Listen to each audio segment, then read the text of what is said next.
SIR এর শুনানিতে ডাকা নিয়ে ক্ষোভ, আর সেই ক্ষোভই আছড়ে পড়ল বিএলওর ওপর। বারুইপুরে মহিলা বিএলওকে মত্ত অবস্থায় মারধর করার অভিযোগ উঠল ভোটারের বিরুদ্ধে। বারুইপুরে শঙ্করপুর ২ নম্বর পঞ্চায়েতের ২৬৭ নম্বর পার্টির বিএলও অনুপমা পাল। অভিযোগ, শনিবার এসআইআর এর কাজ করার সময় হঠাৎ সেখানে গিয়ে তার উপর চড়াও হন আমিন নস্কর।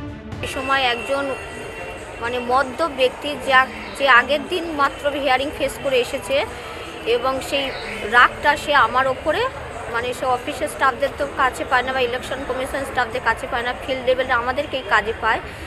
সেই জন্য সে এসে আকস্মিকভাবে কর্মরত পিছন থেকে আমাকে এসে মাথার পিছন সাইডটাকে হিট করেছিল। ওই অবস্থা আমি কোনো মতে আমার নিকটবর্তী একজন কলিগের বাড়ি ছিল, সেখানে জঙ্গলের রাস্তা দিয়ে সেখানে আমি চলে যাই। অভিযুক্ত আমিন নস্করকে গ্রেফতার করেছে বারুইপুর থানার পুলিশ। একদিকে বারুইপুরে ভোটারের মারে বিএলওর আক্রান্ত হওয়ার অভিযোগ, অন্যদিকে এই দক্ষিণ ২৪ পরগনাতেই আবার কাজের চাপে বিএলও অসুস্থ হয়ে পড়েছেন বলে অভিযোগ করল তার পরিবার। আরএন টেগোর হাসপাতালে চিকিৎসাধীন রয়েছেন তিনি। রায়দিঘি বিধানসভার মথুরাপুর ২ নম্বর ব্লকের ১১০ নম্বর বুথের বিএলও মেহবুব রহমান মোল্লা, ডায়মন্ড হারবার গৌরীপুর অবৈতনিক প্রাথমিক বিদ্যালয়ের শিক্ষক। শনিবার হঠাৎ ব্রেন স্ট্রোকে আক্রান্ত হন তিনি। প্রথমে তাকে ডায়মন্ড হারবার মেডিকেল কলেজে নিয়ে যাওয়া হয়, পরে স্থানান্তরিত করা হয় বাইপাসের ধারের হাসপাতালে। মানসিক ভাবনা হিসাবে মানসিক চাপের ওপর প্রেশার ও বেড়ে দিয়েছিল। আমরা প্রাথমিক চিকিৎসা করেছিলাম, তাতে উন্নতি হয়নি। তারপর আমরা হসপিটালে ভর্তি করি। হসপিটালে সে অবস্থা করার পরে এখন আমরা নিয়ে এসেছি রবীন্দ্র হত্যাকারে। এই দুই ঘটনা নিয়ে শুরু হয়েছে রাজনৈতিক চর্চা। দুদিন আগে বিএলওকে মারধর করলেন টিএমসির বিধায়ক ফারাক্কার মনিরুল ইসলাম, কিন্তু বিএলও সাহেব ভয় পেয়ে উনি এফআইআরে লিখলেন অজ্ঞাত ব্যক্তি। উনি সাহস করে মনিরুল ইসলামের নামটাও লিখতে পারলেন না। তাহলে ভেবে দেখুন যে কি ধরনের সন্ত্রাস আর হুমকি। এই মমতা ব্যানার্জি যিনি নিজে হুমকি দেন, তার ক্যাডারদের হুমকি দিতে বলেন, তার এমএলএ এমপিদের হুমকি দিতে বলেন, কিভাবে হুমকি দিয়ে এসআইআর স্তব্ধ করার চেষ্টা করছেন। জন্য দায়ী জাতীয় নির্বাচন কমিশন, যারা বিজেপির নির্দেশ অনুযায়ী রাজনৈতিক উদ্দেশ্য সাধনে বিজেপির কাজ করতে হচ্ছে তাদের। বিএলওকে এই কাজগুলো করাচ্ছে জাতীয় নির্বাচন কমিশন, পুরো বিজেপির দলদাস। প্রথম থেকে পরিকাঠামোর অভাব, টার্গেট হচ্ছে লোক কাটো, লোককে হ্যারাস করো, সেই ছুতোয় তার নামটা কাটা যাবে।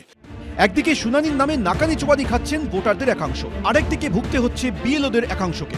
সব মিলিয়ে তরজার শেষ নেই। রঞ্জিত হালদার, গৌতম হালদার, হিন্দোলদে, এবিপি আনন্দ।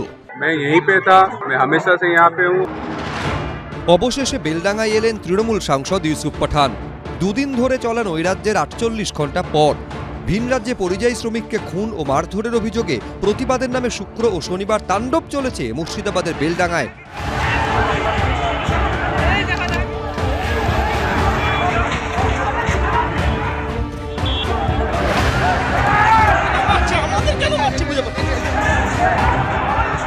দুদিন ধরে অবাধ গুন্ডামি, রাস্তা অবরোধ, রেল অবরোধ, ভাঙচুর, সংবাদ মাধ্যমের উপর আক্রমণ, কিছুই বাদ যায়নি।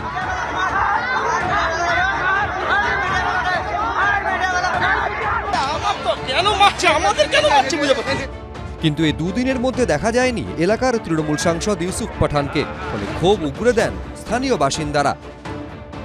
একটা পরিযায়ী এমপি পেল মুর্শিদাবাদের মানুষ, সেই পরিযায়ী এমপি আজকে তার এখন অবধি আমরা কোনো বিবৃতি পাইনি। আমরা মোটামুটি ওনাকে ইলেকশনের বাজারে দেখেছি, তা আজ পর্যন্ত আমাদের আর চোখে পড়ে না। অবশেষে দুদিন পর দেখা মিলল বহরমপুরের তৃণমূল সাংসদের। মৃত পরিযায়ী শ্রমিকের মহেশপুরের বাড়িতে গেলেন ইউসুফ পাঠান।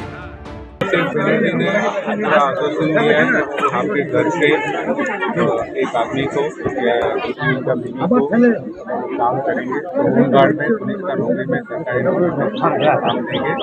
तो दीदी भी आप लोगों के साथ है, मैं भी आप लोगों के साथ खड़ा हूँ यहाँ पर। তৃণমূল সাংসদ দাবি করলেন তিনি নাকি এলাকাতেই ছিলেন। इतना देरी से क्यों आ रहे हैं आप? मैं यहीं पे था, मेरे ख्याल से आप लेट पहुँचे हैं। मैं हमेशा से यहाँ पे हूँ और हमारे जो रिप्रेजेंटेटिव है, हमारे एमएलएज है, वो हमेशा ग्राउंड पे काम करते हैं। सब कुछ ठीक है यहाँ पे। और ममता बनर्जी और अभिषेक बनर्जी ने फैमिली के एक इंसान को जॉब देने के लिए भी कहा है। उनका जो बच्ची है उसकी पढ़ाई के लिए भी ध्यान दिया जाएगा। যোগীজি বা আমাদের স্বরাষ্ট্রমন্ত্রী অমিত শাহজি এলেন বলেন বহিরাগত, কিন্তু ওই শত্রুঘ্ন সিনহাজি আমার সাংসদ, বা এই ইউসুফ পাঠান বা কীর্তি আসাদ, যারা আর কি ওই দেখা যায় না, আমরা ওই নিরুদ্দেশ নোটিশ দিয়েছি ভবানী ভবনে, তাদেরকে দেখতে পাওয়া যায় না। হঠাৎ করে যদি ইউসুফ পাঠান, এতগুলো ঘটনা হয়ে গেল, এতগুলো শামশেরগঞ্জ হলো, বেলডাঙ্গার এতগুলো অশান্তি হলো, রায়েট হলো, ওনাকে দেখতে পাওয়া গেল, আজকে হঠাৎ উনি গেছেন, তো সাধারণ মানুষ এবং সংখ্যালঘু ভাইরা জিজ্ঞেস করবেন যে আপনি এতদিন কোথায় ছিলেন। প্রবল সমালোচনার মুখে রবিবার মৃত পরিযায়ী শ্রমিকের বাড়িতে গিয়ে পরিবারের হাতে আর্থিক সাহায্য তুলে দেন তৃণমূল সাংসদ ইউসুফ পাঠান। সঙ্গে ছিলেন বেলডাঙ্গার তৃণমূল বিধায়ক হাসানুজ্জামান। अपने चुनाव में बार बार ऐसे होता है, अब क्यों नहीं आते हैं? मेरे ख्याल से आप लोगों को मिसगाइड किया गया है और यहाँ पे जो लोग ऐसे काम करते हैं, बहुत दुख का बात है कि वो मिसगाइड करते हैं, लोगों के बीच में एक मिसकॉन्सेप्ट क्रिएट किया जाए। मैं यहीं पे हूँ और यहाँ के डेवलपमेंट के लिए हमेशा आगे हूँ, हमेशा काम करता रहता हूँ। বহরমপুরের তৃণমূল সাংসদকে যখন গত দুদিন দেখা যায়নি, তখন সক্রিয় ছিলেন প্রাক্তন কংগ্রেস সাংসদ অধীর চৌধুরী। তিনি মৃতের বাড়িতে যান, পরিবারের সঙ্গে কথা বলেন, যার ফলে ইউসুফ পাঠানের অনুপস্থিতি নিয়ে প্রশ্ন আরও জোরালো হয়।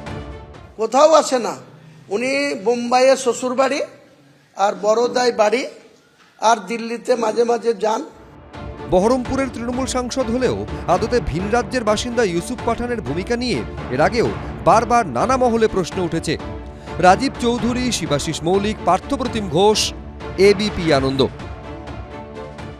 এবিপি আনন্দ, এগিয়ে থাকে, এগিয়ে রাখে।